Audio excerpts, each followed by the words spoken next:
The Alps, from Slovenia to Switzerland, a journey across Europe's most prominent mountain range.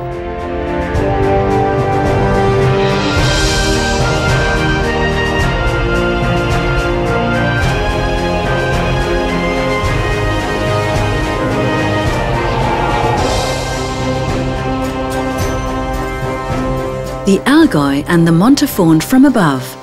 Around Lake Constance, breathtaking landscapes meet delicate art.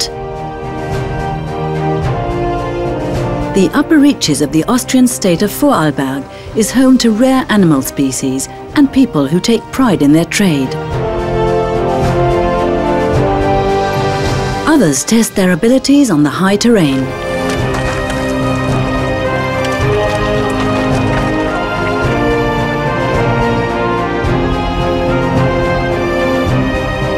The journey around Lake Constance leads from Altstaedten in the Allgäu region and on into Bregenz forest, heading for the peaks of Montafon in Austria.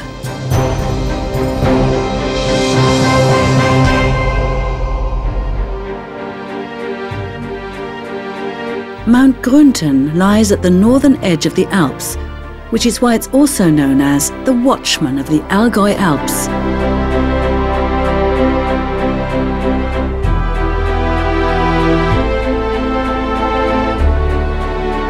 In this region, gently rolling hills still predominate.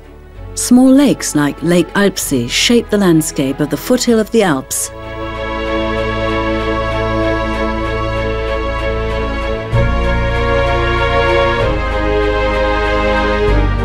Closer to Germany's southern tip, the mountains become more dramatic.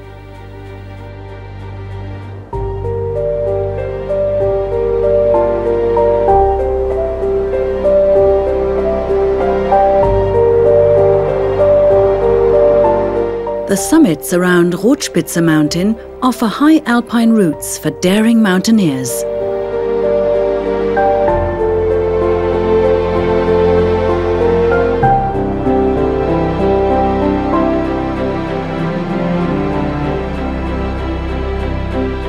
Right beneath, in the small village of Altstaedten, a couple still master a dying craft.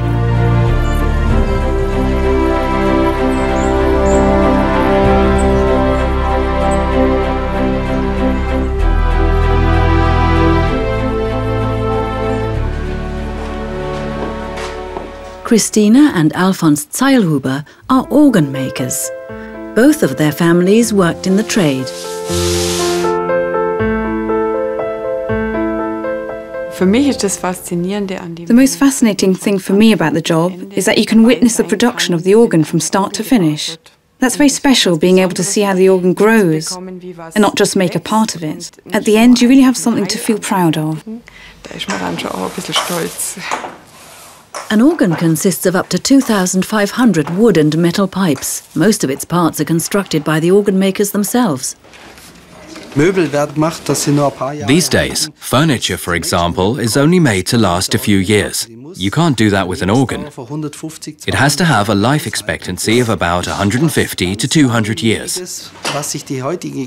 In today's society, it's hard to imagine making something that will last so long and outlive you.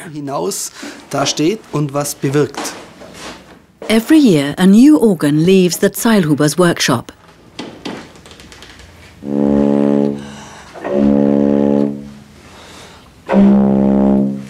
Up to 6,000 hours of work go into every instrument.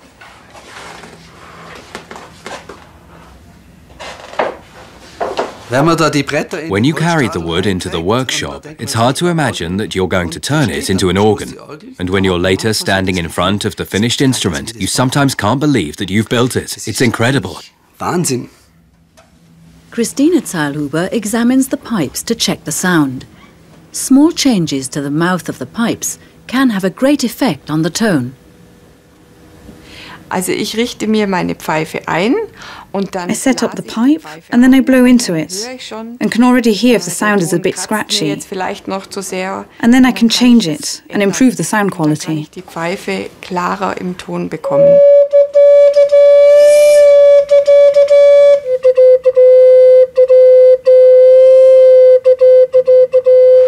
In Altstaedten Church is one of the first organs constructed by Alfon's grandfather. It was built in 1928. We also service them. We like to take care of them because that's basically the root of our work.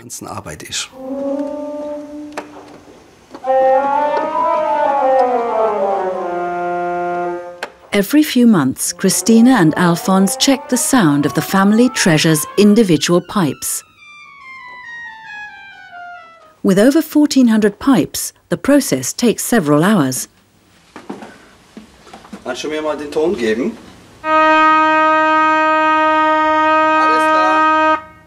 Haben schon.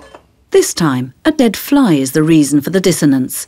Pest control in the name of good sound. Such an organ is used on many different occasions, weddings, festive days, and also for funerals. The organ must be able to be quiet, but also bombastically loud. If an organ can do all that, then I think it can really move people.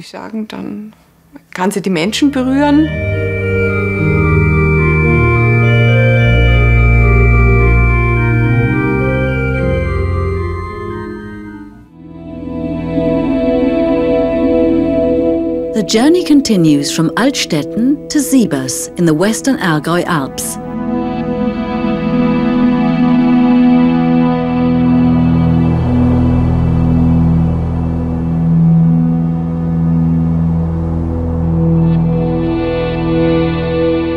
In this part of the Alps, two large geological massifs collide, the Allgäu and the Lechtal range.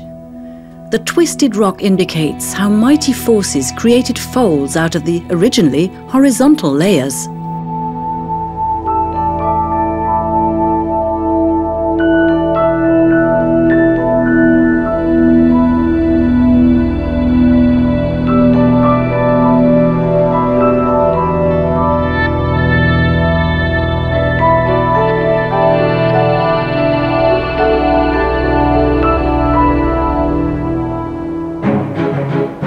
The Höfatz has grassy flanks on which herbs and flowers defy the altitude. Due to its 4 summits, it's often compared to a Gothic cathedral.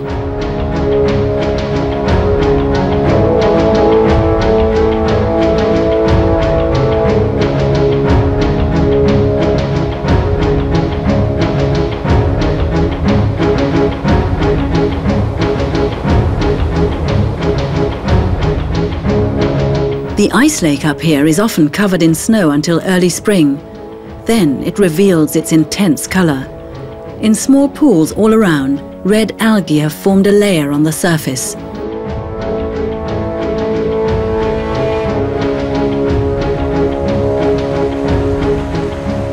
Near Oberstdorf, the route follows one of the deepest gorges of the Bavarian Alps. Each year, over 300,000 visitors traverse the 2-kilometre-long natural monument.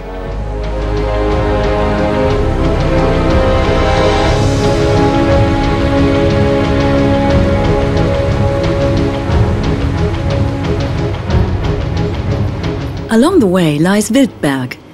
Here, Nina Kolditz explores the western Allgäu with her aircraft. She's one of only 3 women in Germany who have a license to teach people how to fly a powered parachute. The aircraft's parachute is aided by a propeller that's strapped onto the pilot's back. That makes it possible to fly regardless of thermal lift. Flying is my profession and my life. I also fly in my spare time. I do have other hobbies, but I spend most of my time flying.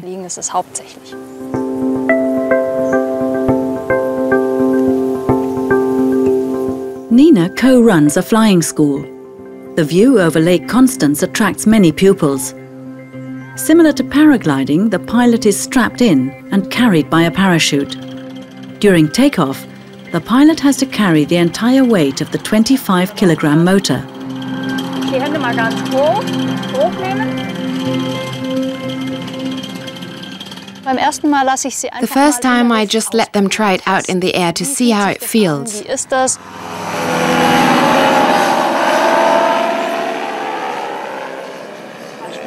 For me, it's always a great experience when people land after their first flight with a big smile on their face, when you've shown them something they've never experienced before.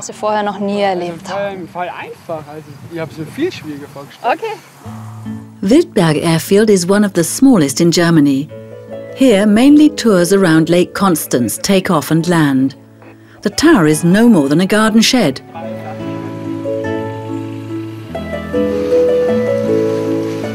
In 2001, Nina took her first lessons here and caught the bug. I'm not a competitive flyer. I fly because I enjoy it, to relax, and because it's great being up in the air. The powered parachute is good for exploring the local surroundings, but not for longer distances. That means that I take off and land within a radius of 30 kilometers at most. I just like looking at the area from above.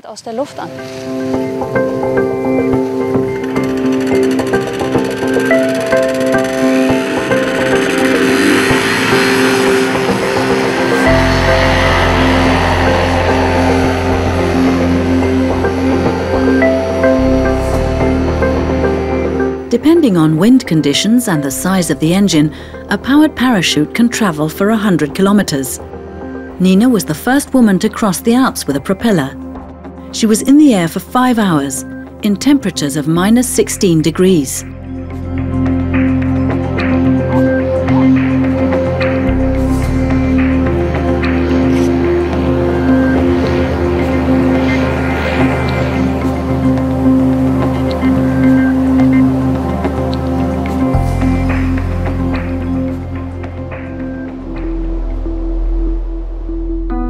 The journey continues to Zebus. Cows have always been in the region. Almost all of them belong to the brown cattle breed. The animals produce large amounts of milk, some up to 10,000 litres a year. This small mountain range near Oberstaufen is made up of a very special form of stone, the so-called Nagelfluh, a conglomerate rock.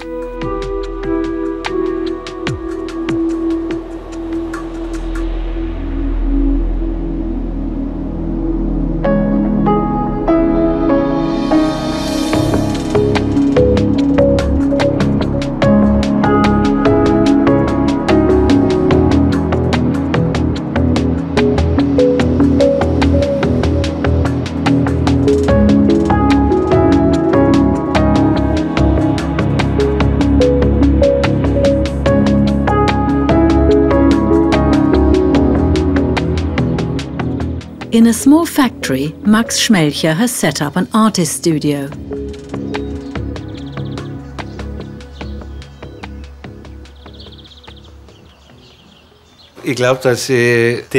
I think that this place, and also the town of Zebus, has really become mine now.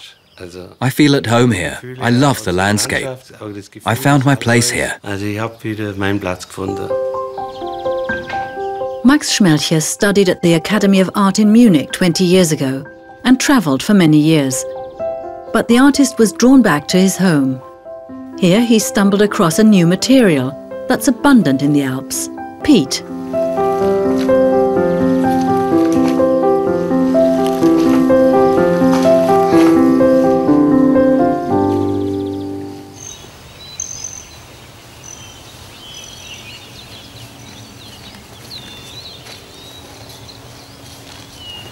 In the marshy fields where peat cutters once worked, the artist gathers the material for his art.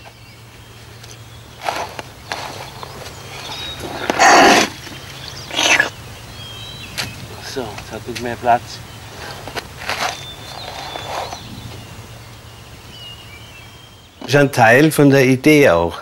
It's also part of the idea to go out into the marsh and look at the landscape, and then come back to the studio and work with these impressions.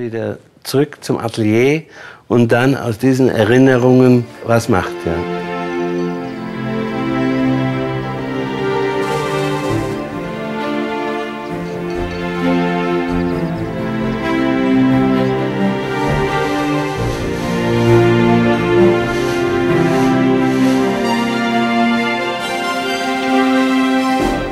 On a walk through the woods, Schmelcher stumbled across what he first thought was bark. It turned out to be peat. When it lacks moisture, the elastic material becomes as hard as wood.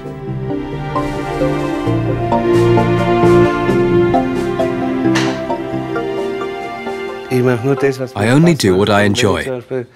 And if I, for example, work with stone for 3 or 4 months, then all my limbs ache, my hands hurt, and I long for a different material. When Schmelcher extracts the moisture from the peat, its structure changes. To shape the material, he uses a variety of methods. The result is different each time.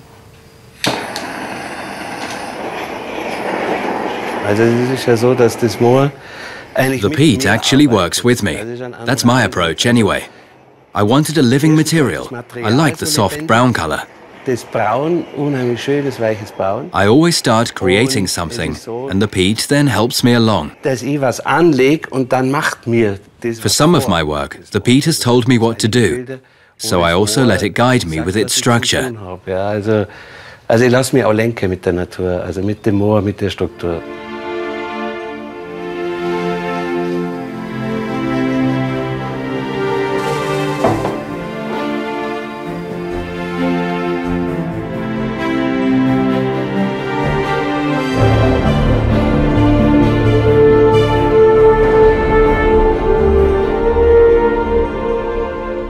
I love living in such a solitary place. It used to drive me mad to live in the hectic city, with everybody rushing off to work from 5 in the morning.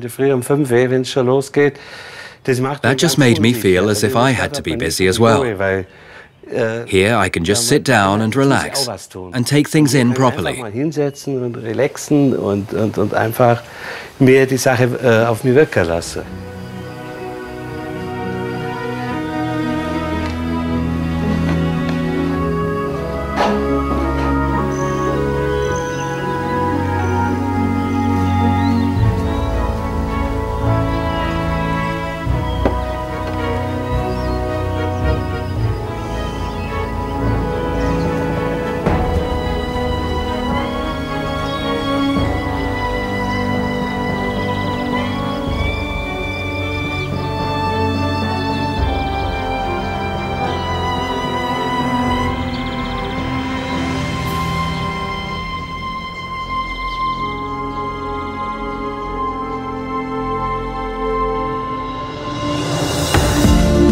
The journey continues to Lindau, one of the 3 islands on Lake Constance.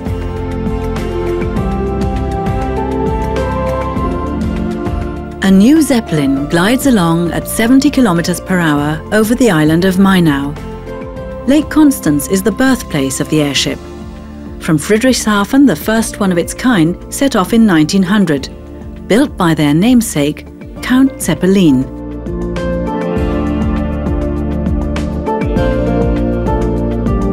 During the Bronze Age, people built settlements on the water along the western shore of Lake Constance to protect themselves from flooding.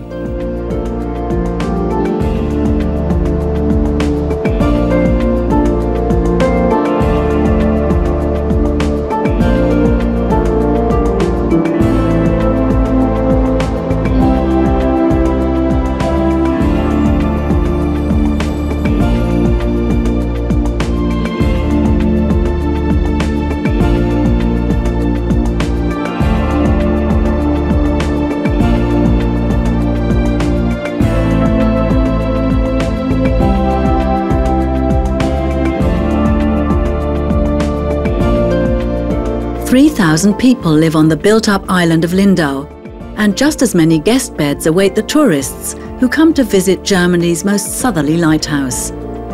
The town even has an opera house, though one of a very special kind. In Lindau, not people, but marionettes are on stage.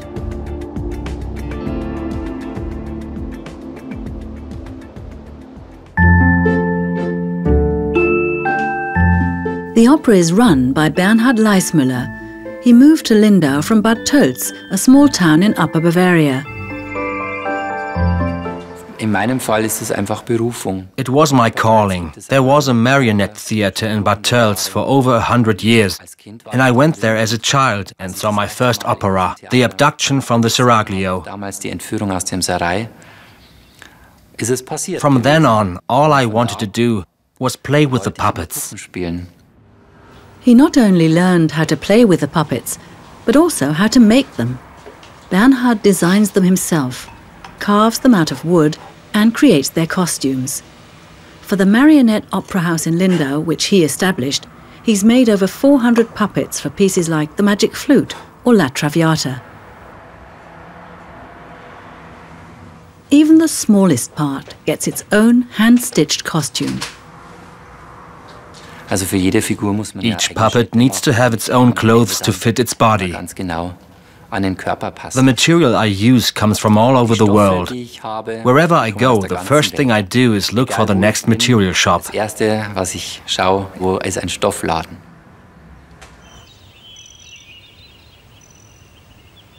It wasn't easy at first making people realize that this wasn't a children's theater, but that the pieces are for adults.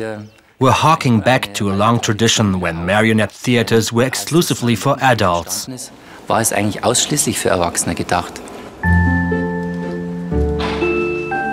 Today's performance is a ballet, Swan Lake. The dance movements are a particular challenge for the puppeteers. They're helped by an unusual mechanism. The puppets are moved by using a control bar that is a stroke of genius. It was developed by the Salzburg Marionette Theater. It enables you to make several movements at the same time, and you can work close to your partner, which is very important in opera. A lover's duet, where the pair are half a meter apart, really wouldn't work. The control bar allows you to get the puppets closer together.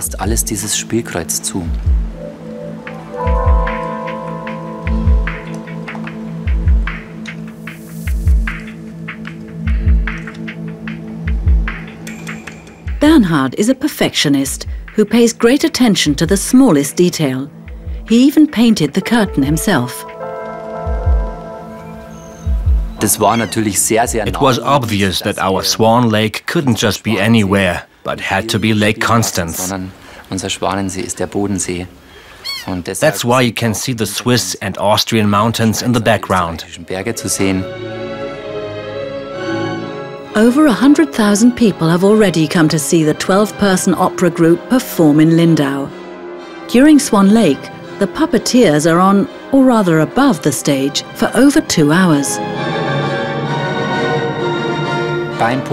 When you're playing, you have to become one with your puppet. You have to imagine that you are standing on stage yourself. So you move the puppet just as you would act at the moment.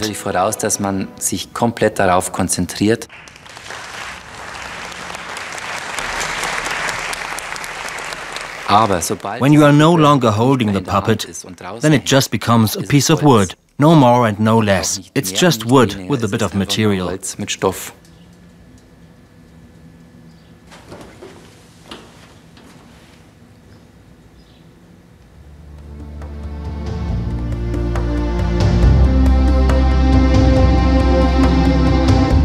The next leg of the journey continues across the Austrian border to the state of Vorarlberg.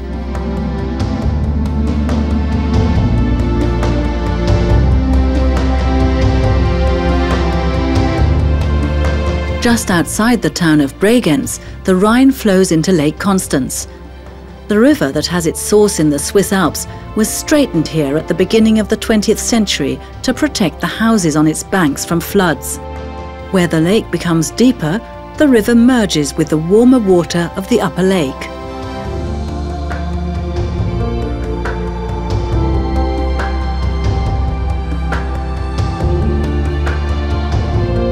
The Rhine carries large quantities of deposits into Lake Constance. To prevent the estuary from silting up, floating diggers remove the gravel.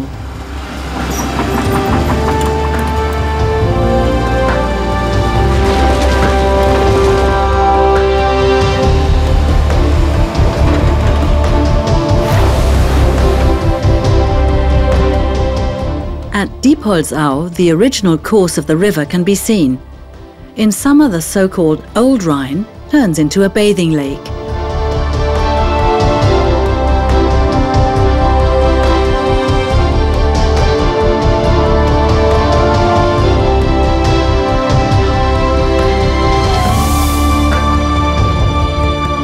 Not far from the Rhine, another river flows into Lake Constance. The delta is a nature reserve where 330 bird varieties brood and rest.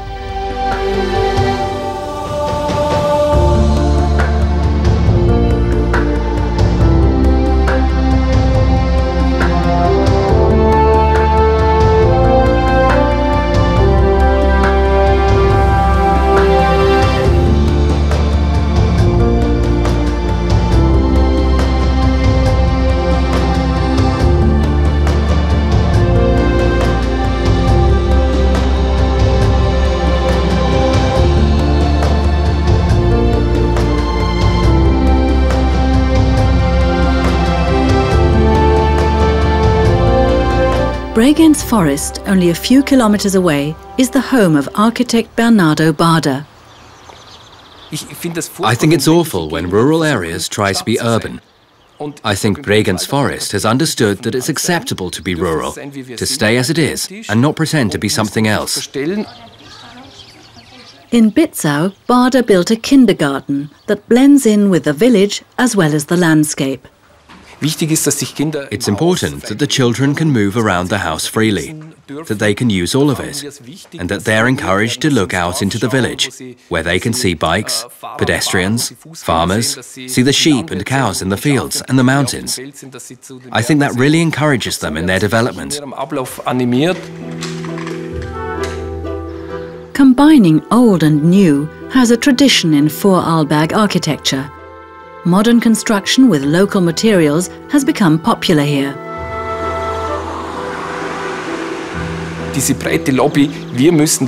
We never think we have to use such and such a style because that sells well. That doesn't exist here. That's what we are like. There's a saying that goes, "We respect the old and greet the new and remain faithful to our home country." I think it's about 50 years old. It may sound a bit corny, but I think it sums up our philosophy well.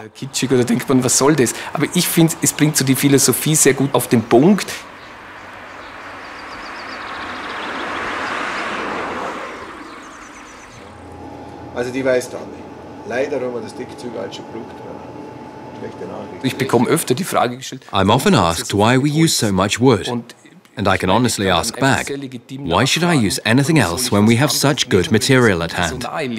We have something valuable right on our doorstep and don't need to have the construction materials delivered from elsewhere. When I design a wooden house, then I can already picture the people here who go to work on it, the woodcutter and those who process it. It's a good feeling. Das wäre jetzt schon die Nagelprobe. Also ich weiß, was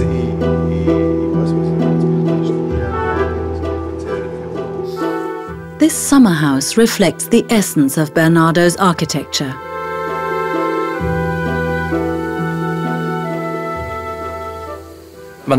I try not to make things too complicated, but just make things come together well. When you look at a Bregenz forest house, for example, it consists of these stylistic elements. It has a reduced form, but also something special. We're working to promote this kind of architecture.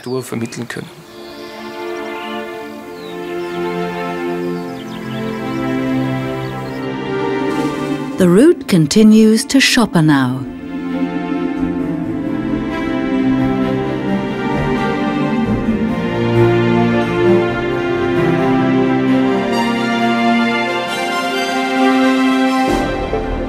On the way across Bregenz forest, a golden eagle perches on the mountain.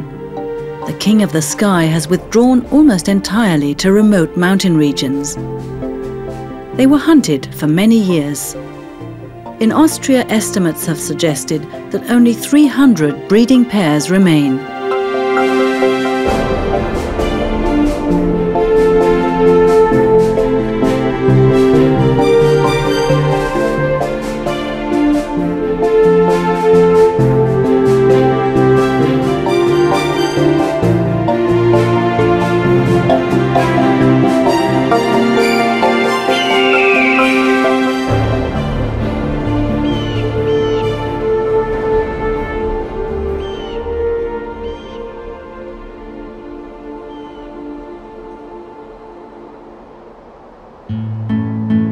In many parts of Vorarlberg, the alpine pastures are still farmed. Fresh milk is brought to the dairy.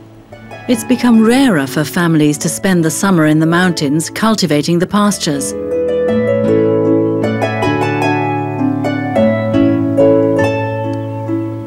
But the Lingg family still do so.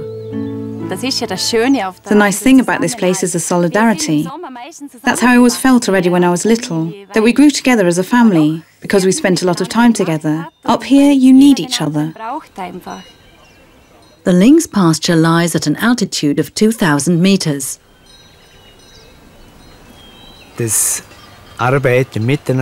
Working with and in nature just gives you a feeling of freedom. Of course, it's a lot of work, but I enjoy making things out of what nature provides. It's in the blood. When spring arrives, it just draws me up into the mountains. If you've learned that as a child, then it just feels right. Jakob Lingg makes mountain cheese, 2 large wheels a day.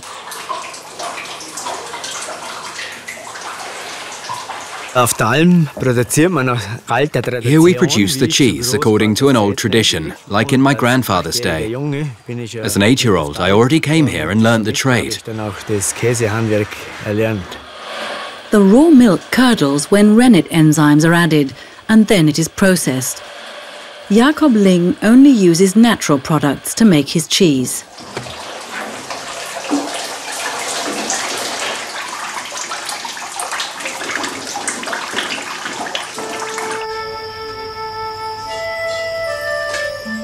The cheesemaker's day begins at 5 a.m.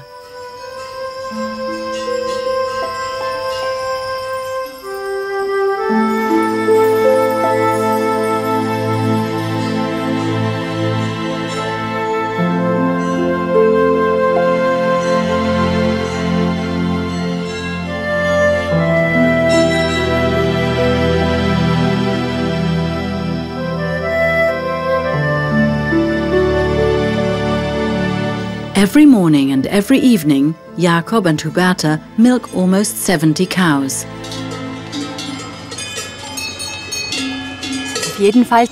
I certainly know each and every one of the cows. They're practically part of the family. Each one is important to us, and it would be awful if one of them didn't return safely to the valley. We know them all by name, and they all have different personalities.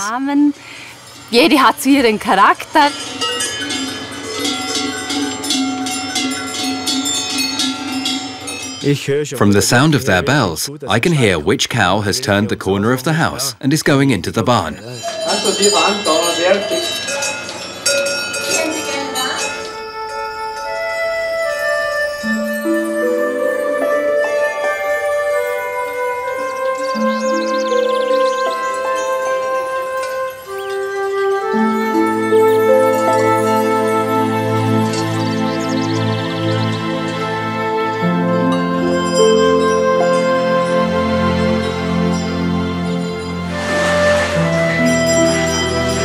After milking, the cows are put out to pasture. That's Tamara's job, the Lingg's daughter. Everyone plays a part in the family business.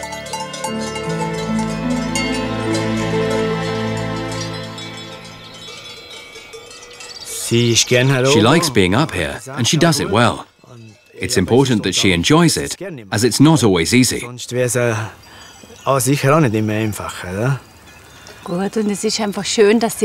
It's nice having her with us, and it wouldn't be the same not having the whole family here. Tamara spends her entire summer holiday on the mountain. Many of her friends are envious of her holiday job.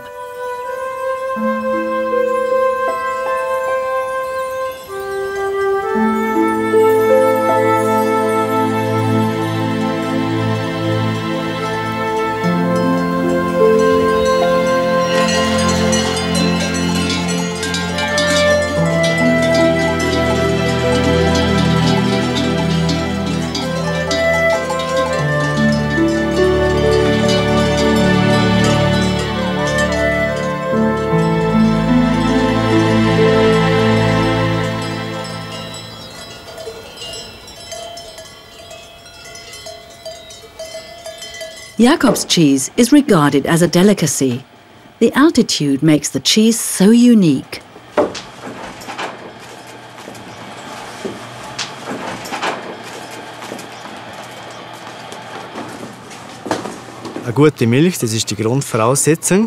The good milk is the basis for our cheese, and it's so good because of all the alpine herbs up here which the cows eat.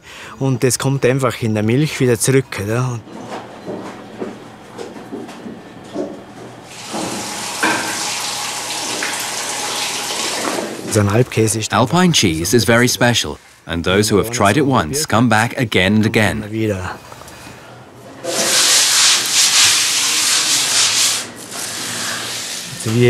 We eat cheese like chocolate.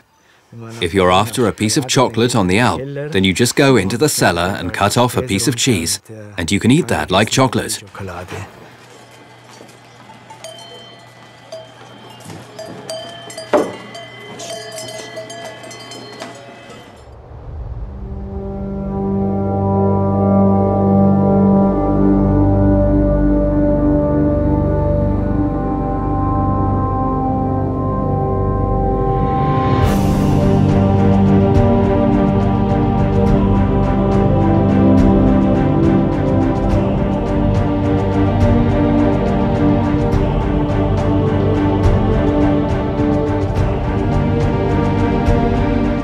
The last leg of the journey leads to the Montafon region.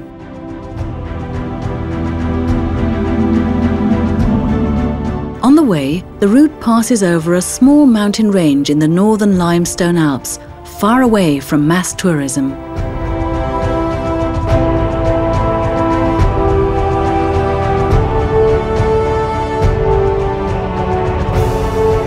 The Red Mountain face was first climbed as early as 1610.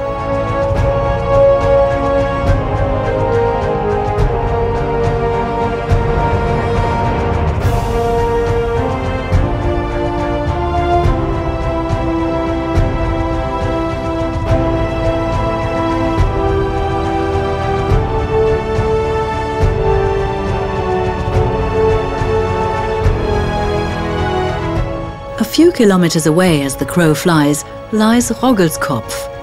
Its name is derived from the Romance word rocker, meaning rock. The Montafon was originally settled by the Rhaeto-Romance peoples. Typical for the region, the villages have no center but stretch across the mountain slope.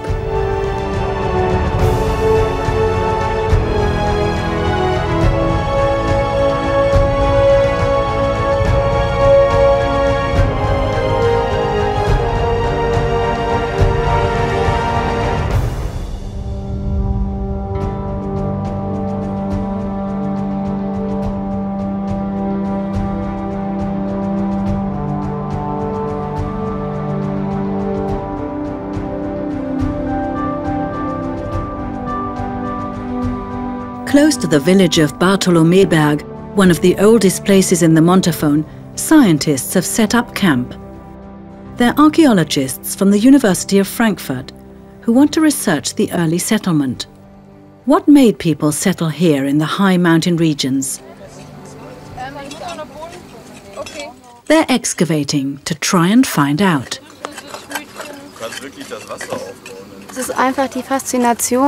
It's fascinating that even small details can give you a fuller picture.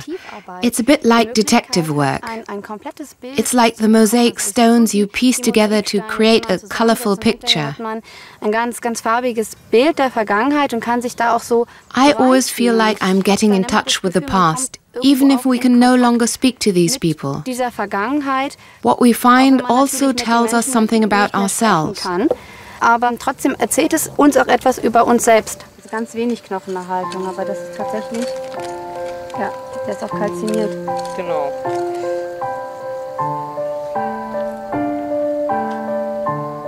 During their work, Josefina and her colleagues often discovered traces of mining from the Middle Ages, but also from the Bronze Age, 3,500 years ago. Up here, at an altitude of 1,000 meters, our ancestors were probably in search of copper and iron ore. Since 2001, the archaeologists have been uncovering the remains of the walls of buildings layer by layer. They assume that there was once a settlement here. Small finds, such as ceramic fragments, are no rarity.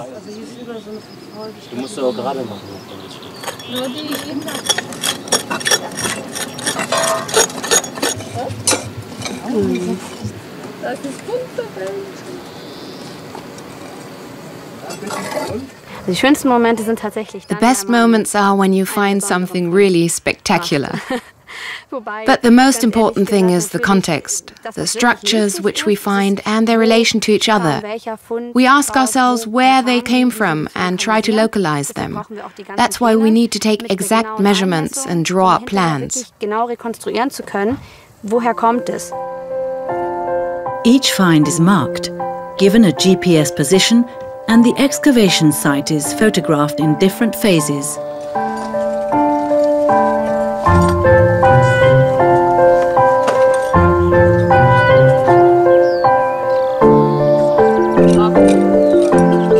Bit by bit, the different parts of the puzzle will form an overall picture. Soon, Josefina will perhaps know more about the life of the first settlers of the Montafon. I think it's almost a philosophical matter that everything we do and think is always a result of the past. Ein Ergebnis der Vergangenheit ist.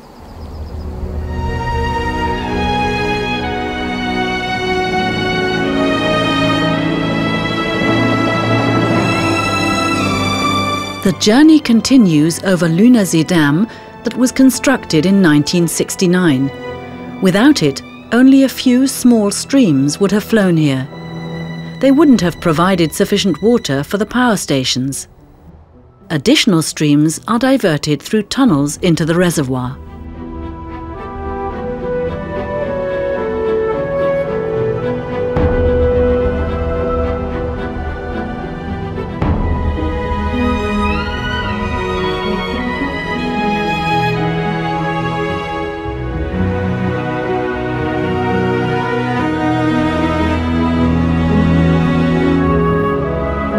Holes in the limestone turn the area into a bizarre moon landscape.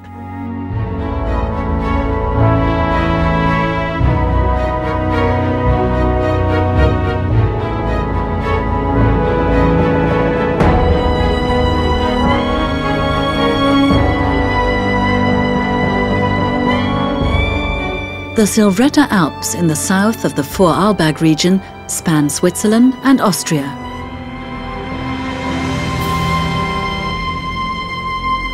The 23-kilometre-high Alpine road winds its way up to the Vermont Dam at an altitude of 800 metres. Those who master the 34 bends are rewarded with a panoramic view of the highest peaks.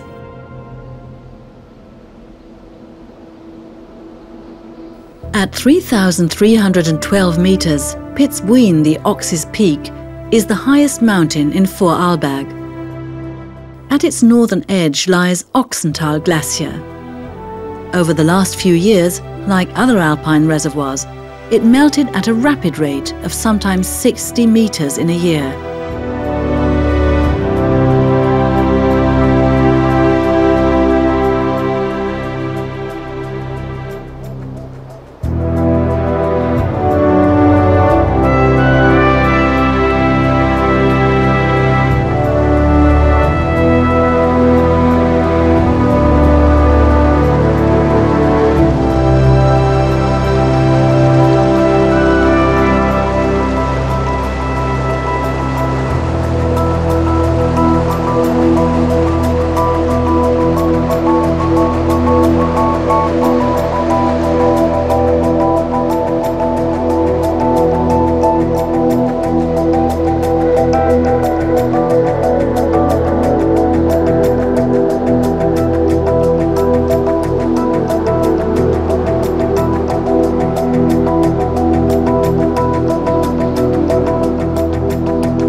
Here, a chairlift is under construction.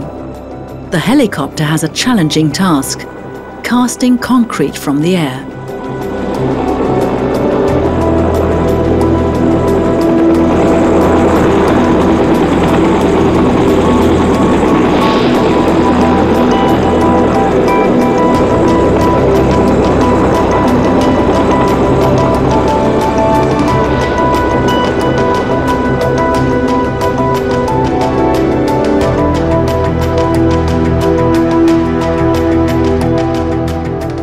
Not far from the chairlift, the unusual array of these huts strikes the eye.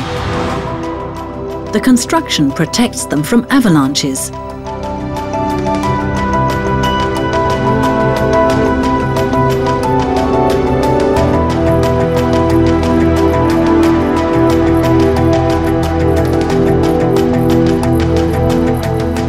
In summer, most of the mountains are clear of snow.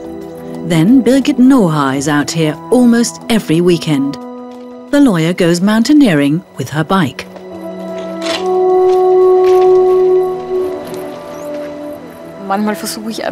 Sometimes I skip a day that I can catch up on a rainy Sunday. I spend every spare minute in nature and in the mountains.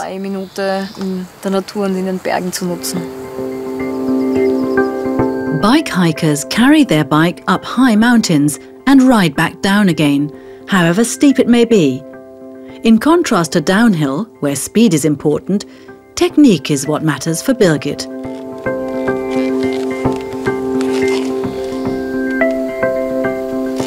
It's a combination of stamina for carrying the bike up and concentration. You have to be very skillful and you need to be relatively strong.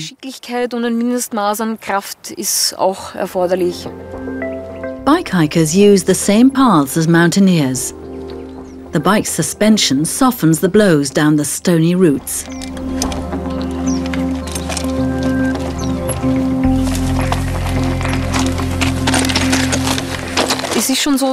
You choose your path beforehand, and the tougher the terrain, the better you should scout out the path. Sometimes there are places where the front wheel and the back wheel have to be in certain positions, so you really have to take a good look.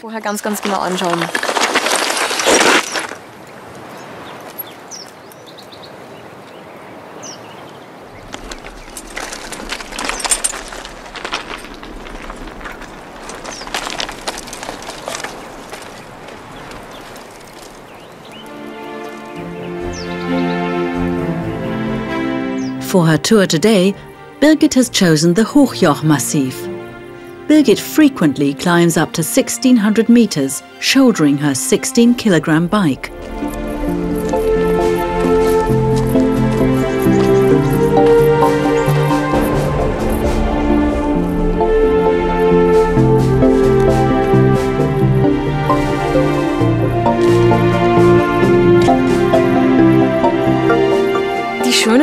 The nicest moments are the basic mountain experiences. The view of the mountains, the summits, the calm, the atmosphere up here.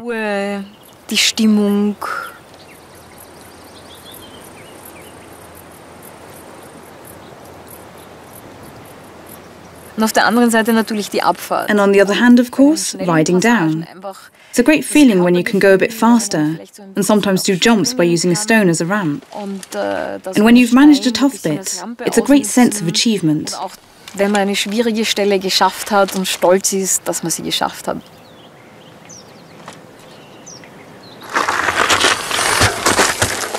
Birgit has already scaled several 3,000-meter mountains with her bike. Her downhill speed is determined by the terrain. The bike hiker can tackle steep terrain with a 40% gradient. If there's a really sheer drop to the left or right, then I do find it difficult. But there are bike hikers who just ride as if it weren't there. If I feel secure, then it will be fine. But there are days when I'm not feeling so steady, and that's when it's better to take a break.